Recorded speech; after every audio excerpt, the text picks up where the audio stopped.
오늘부터 출애굽기를 공부하도록 하겠습니다.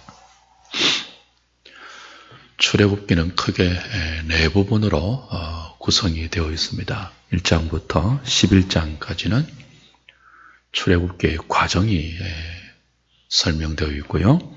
12장부터 19장까지는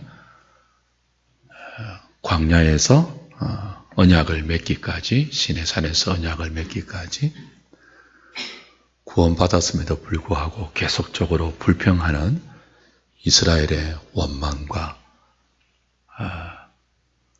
불평하는 이스라엘 백성을 은혜로 다루어 가시는 하나님의 은혜를 대조적으로 보여주는 그런 내용입니다. 20장부터 24장까지는 십계명이죠. 시내산 언약을 하나님과 이스라엘이 왕과 백성으로 체결하는 그런 언약의 체결 장면이고요. 25장부터 40장까지는 두 번에 걸쳐서 성막의 설계도와 성막의 제작 과정을 기술하면서 성막을 통해서 하나님과 그 백성이 어떻게 동거하는지를 설명하는 내용으로 구성이 됩니다. 출애굽기를 공부할 때 이렇게 출애굽기만 따로 네 부분으로 생각을 해도 되지만 더 중요한 것은 이 내용들을 모세오경 전체의 상관관계 속에서 생각하는 것이 필요합니다. 우리말 번역에는 생략이 되어 있지만 원래 히브리 성경의 출애굽기 1장 1절 앞에는요, 그리고라는 접속사가 있습니다. 무슨 의미죠? 그리고는 창세기의 뒷부분, 창세기의 마지막 내용에 이어서 출애굽기가 연결되고 있다는 것을 의미하는 것입니다. 그러니까 출애굽기가 독자적인 내용으로 존재하지 않고 창세기와 연결이 되고 또 출애굽기 뒤에 나오는 레위기, 민수기, 신명기와도 밀접하게 연관이 된다는 것을 기억하면서 출애굽기를 공부해야 합니다. 모세오경 중에 하나가 출애굽기입니다. 모세오경이 5권이잖아요. 이 5권의 모세오경은 크게 세 덩이로 나누어집니다. 첫 번째가 우리가 지난번에 공부했던 창세기고요. 두 번째 덩어리가 출애굽기, 레위기, 민수기가 한 덩어리로 광야 생활을 다룹니다. 창세기는 가나안을 차지합니다. 그리고 세 번째 모세오경의 덩어리가 신명기인데 역시 가나안 생활에서의 삶의 원리를 다루고 있습니다. 가나안, 광야, 가나안 그렇게 장소적으로 분류할 수 있고 또한 창세기는 하나님의 나라의 시작과 기초를 다룹니다. 출애굽기, 레위기, 민수기는 창세기에서 시작된 하나님의 나라와 그 기초가 어떻게 광야에서 시내산 언약을 통하여 실현되는가를 다룹니다. 신명기는요, 모압 땅 세겜에서 세겜 언약을 통하여 하나님 나라의 땅의 모습이 어떻게 확립되는가. 모세오경 5권은 5권 전체가 독자적으로 존재하지 않고 하나님 나라를 언약의 관점에서 다루고 있는 것이 모세오경입니다. 우리 창세기 할 때 기억나십니까? 창조로 하나님의 나라가 보시기에 심히 좋도록 시작이 되었죠. 보시기에 심히 좋았던 하나님의 나라가 인간의 죄로 파괴되었습니다. 뿐만 아니고 그 죄 속에서 인간 나라로 관영하게 번져나갔습니다. 그러나 하나님은 죄로 파괴된 하나님의 나라를 방치하지 아니하시고 아브라함을 불러서 파괴된 하나님의 나라를 다시 회복해 나가셨죠. 아브라함을 불러서 족장 언약을 세우시잖아요. 그리고 그 족장 언약을 이삭과 야곱과 요셉을 통해서 이어가셨습니다. 그게 이제 창세기였습니다. 출애굽기로 오면요, 그리고로 시작해서 그 하나님 나라가 죄로 파괴된 가운데 어떻게 족장 언약을 통해서 회복되었고, 그 회복되어진 기초 속에서 어떻게 출애굽기 오면 광야에서 시내산 언약을 통하여 실현되는가 하는 것들을 상세하게 다룰 것입니다.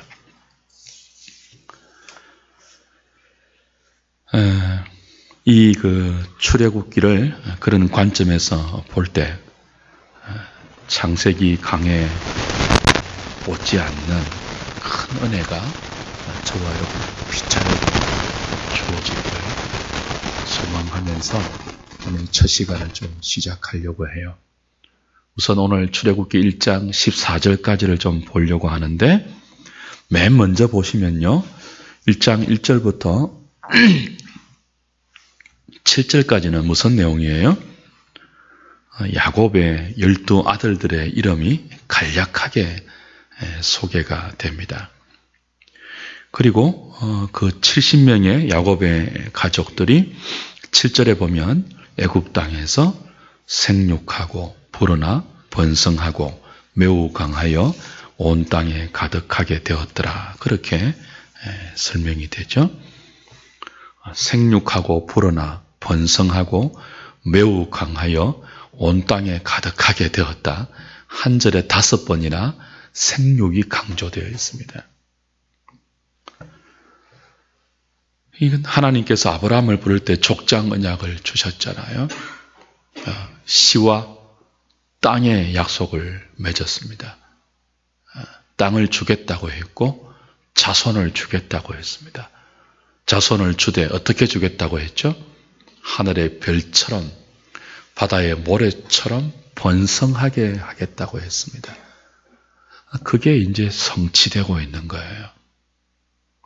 그 창세기에 하나님의 나라를 아브라함을 불러서 다시 회복시켜 나가실 때 언약을 맺었단 말이에요.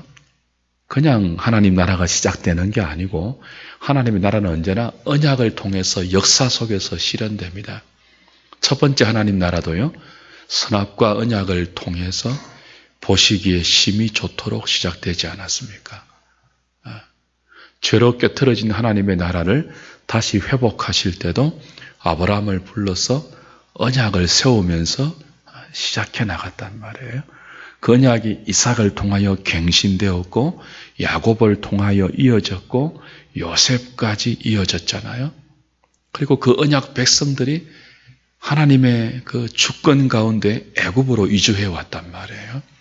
그리고 애굽에서 그 약속이 신실하게 성취되는 것이 7절의 내용입니다. 5번이나 강조하죠. 생육하고 불어나 번성하고 매우 강하고 온 땅에 가득하게 되었다. 약속을 이루어 가신 것입니다. 70명이라는 이 한 가정의 식솔이 다른 나라에 들어가서 이렇게 폭발적으로 번성한 것은 역사상 유례를 찾을 수 없는 것입니다. 하나님이 하신 것입니다. 왜 하셨습니까?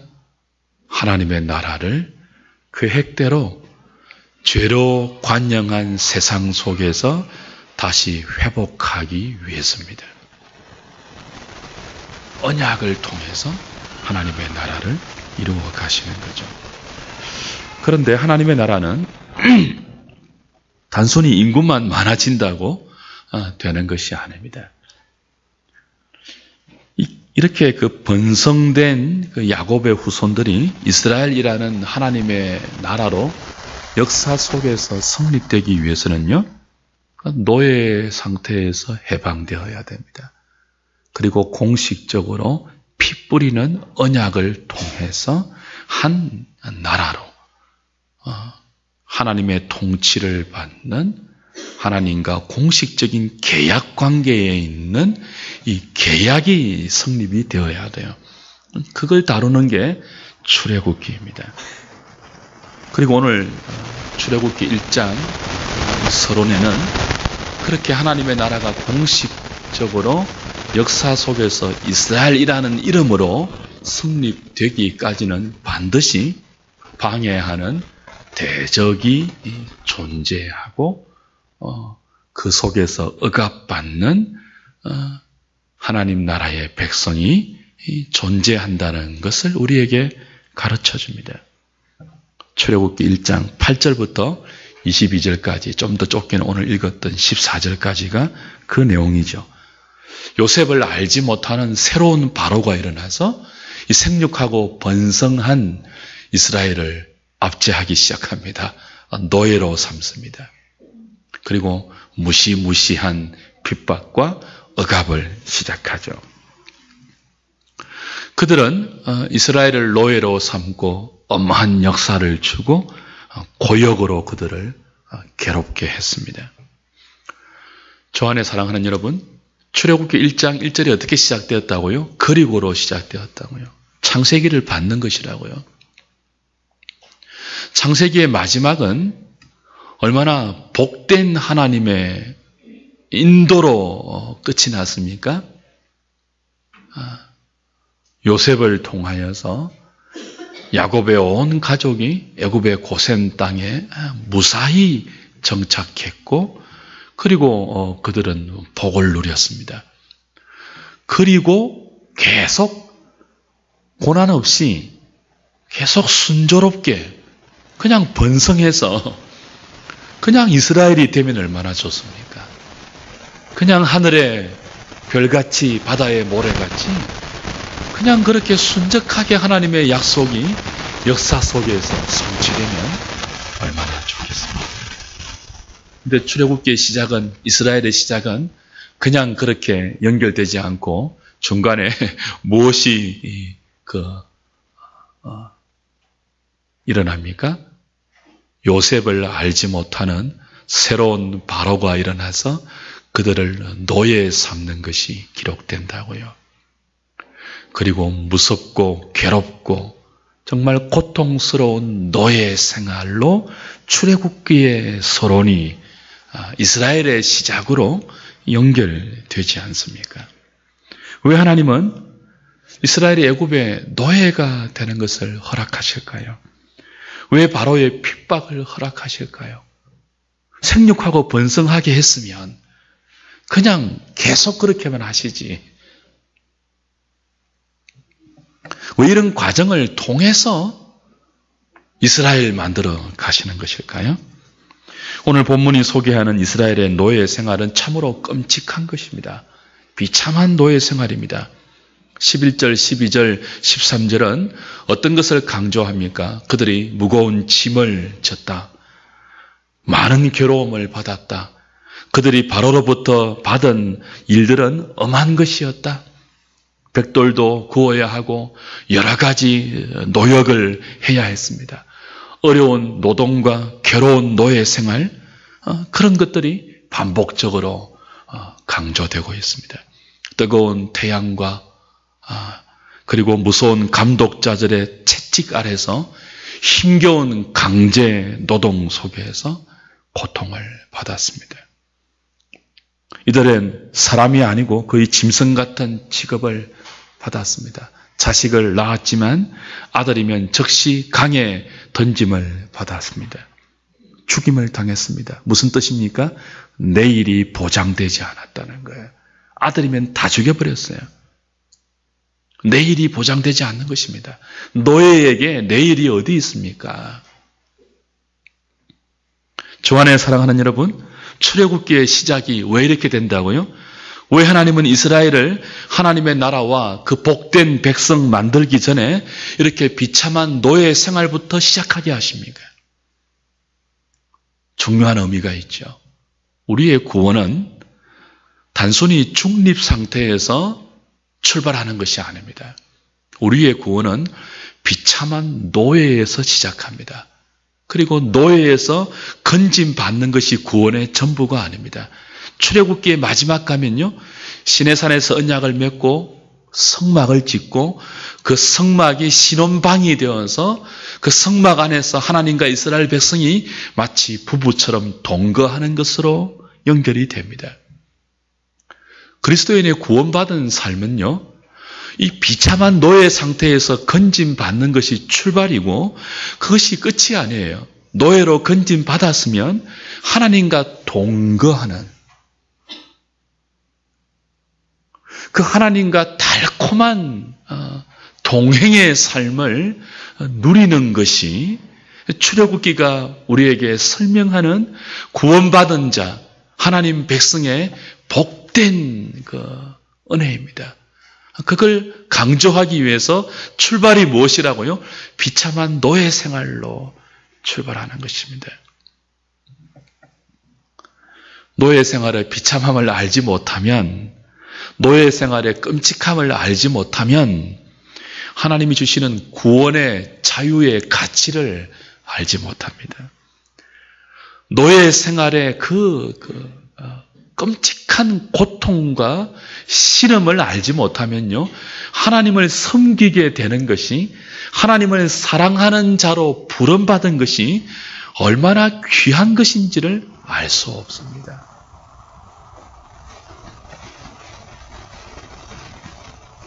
하는 일이 조금 잘 될 때 누구나 감사할 수 있습니다. 그러나 죄와 사망에서 건짐받은 것 때문에 진정으로 감사할 수 있는 사람은 그리스도인밖에 없습니다. 출애굽기는 그걸 우리에게 처음부터 가르치고 있습니다. 그리스도인의 감사는, 하나님 나라의 백성들의 감사는요, 과거보다 조금 잘된 정도에서 출발하지 않습니다. 우리가 어떤 상태에서 하나님께 구원받았는지를 알 때, 구원받기 이전에 우리가 얼마나 비참한 죄의 노예였는가, 사망의 노예에 있었다는 것이 얼마나 끔찍한 것이었는지를 제대로 인식하는 자만이 십자가를 통해서 구원받은 것에 감사와 감격을 알게 되는 것입니다. 그래서 단순히 생육하고 번성하고 강하고 수백만의 인구로 번성하는 것이 전부가 아니고, 그렇게 번성하는 하나님의 은혜 가운데서 노예가 되는 것이 출애굽기의 이스라엘의 시작인 것입니다. 주 안에 사랑하는 여러분, 왜 오늘 많은 그리스도인이 하나님의 말씀을 따르고 하나님을 섬기는 삶을 오히려 기뻐하지 못하고 이걸 오히려 불평하고 원망하는 그런 사람들이 있을까요? 왜 오늘 교회 안에 있는 많은 사람들이 하나님의 법을 즐거워하기보다 여전히 세상 것을 추구하고 세상이 영광이라고 말하는 것에 우리의 마음이 빼앗겨 있을까요? 자신이 어떤 자리에서 부름받은지를 모르기 때문입니다. 그리스도가 십자가를 통해서 우리를 해방시킨 것이 도대체 어떤 해방인지를 잘 모르기 때문입니다. 그리스도 안에서 진리로 자유함을 얻은 이 자유가 어디서부터의 자유인지를 모르기 때문에 그런 거예요. 우리는 다 비참한 노예들이었습니다. 이스라엘이 애굽의 노예된 것과는 비교할 수 없는 죄와 사망의 노예들이었습니다. 우리는 무서운 죄의 억압 아래 있었습니다. 무서운 사망의 협박 아래 신음했습니다. 우리는 아무리 노력해도 선을 행할 수 없는 죄의 노예들이었습니다. 우리는 아무리 하나님을 사랑하고 싶어도 하나님을 사랑하지 못하도록 사탄의 억압 아래에서 방해받는 그런 존재들이었습니다. 우리는 죽음의 두려움 속에서, 공포 속에서 떨면서 살았던 존재들이었습니다. 실패의 두려움 속에서 전전긍긍하던 인생들이었습니다. 신음했습니다. 하루하루 사는 것이 사실은 우리는 영적으로 죄의 노예 아래서 죄가 시키는 대로 이 세상 어두움의 주관자와 공중 권세 잡은 사탄이 조장해 놓은 가치관에 사로잡혀서 그렇게 정욕의 노예가 되어서 살았던 인생들이었습니다. 왜 출애굽기의 시작이 하나님의 은혜 가운데 번성된 야곱의 후예들이 요셉을 알지 못하는 새로운 바로가 등장해서 그 무서운 노예 생활로 이스라엘의 시작이 서론으로 주어집니까? 그렇게 사는 것이, 그 노예 상태에서 조금 더 잘 사는 것이 하나님 나라의 백성들에게 아무 의미가 없다는 것을 가르쳐주기 위해서입니다. 여러분, 애굽의 노예로 있으면서 조금 더 큰 집에 살면 뭐합니까? 바로의 노예로 있으면서 어떻게 하든지 바로의 비위 맞추어 가면서 조금 더 출세하면 그 출세가 무슨 보람이 있겠습니까? 그 노예 상태에서 오래 사는 것이 무슨 가치가 있겠습니까? 그 속에서 후손만 많아지는 것이 무슨 의미가 있겠습니까? 어제 근 10시간을 걸려서 진도의 팽목항을 찾아보았습니다. 겨울답지 않게 유난히 어제 날씨가 더워서 됐습니다. 햇볕이 팽목항을 비치는데 연들 그 따사로운 햇빛이 왜 그렇게 그 진도항과 어울리지 않는지 모르겠습니다. 거기 아직 찾지 못한 9명의 사진이 프랭카드로 걸려 있었습니다.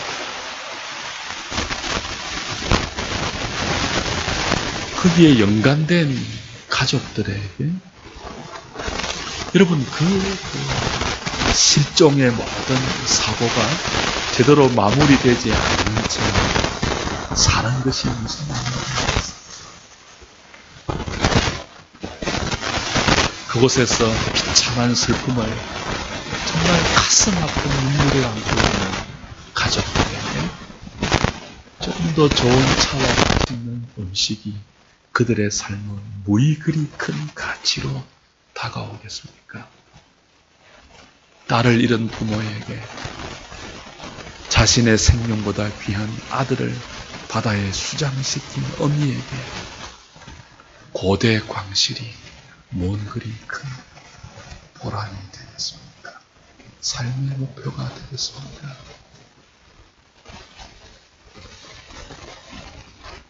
여러분도 한번 시간 나시면 팽목항을 한번 찾아보시기 바랍니다.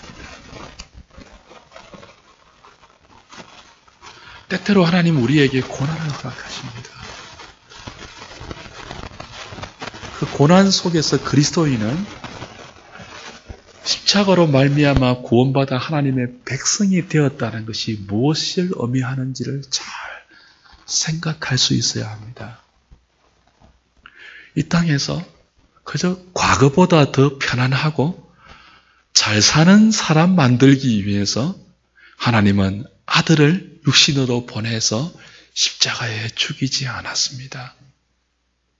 그리고 그 십자가를 통해서 택한 자를 불러내어 거룩한 언약 백성 삼으신 것은 단순히 남들보다 더 출세하기 위한 삶을 허락하기 위해서도 아닙니다. 출애굽기 전체가 말하는 것은 그들과 동거하기 위해서입니다.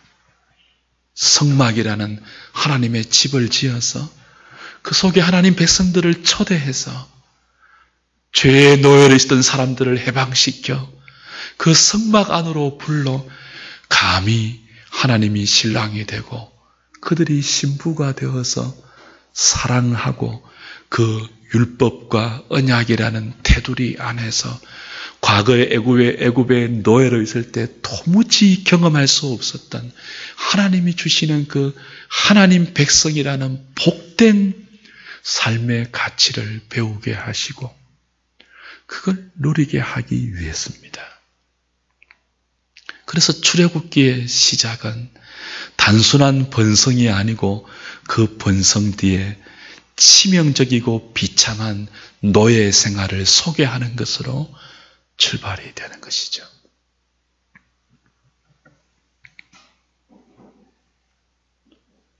하나님의 은혜로 얻게 된 구원의 자유의 가치를 출애굽기를 공부하면서 함께 깨달아 갈 수 있는 저와 여러분 될 수 있기를 바랍니다.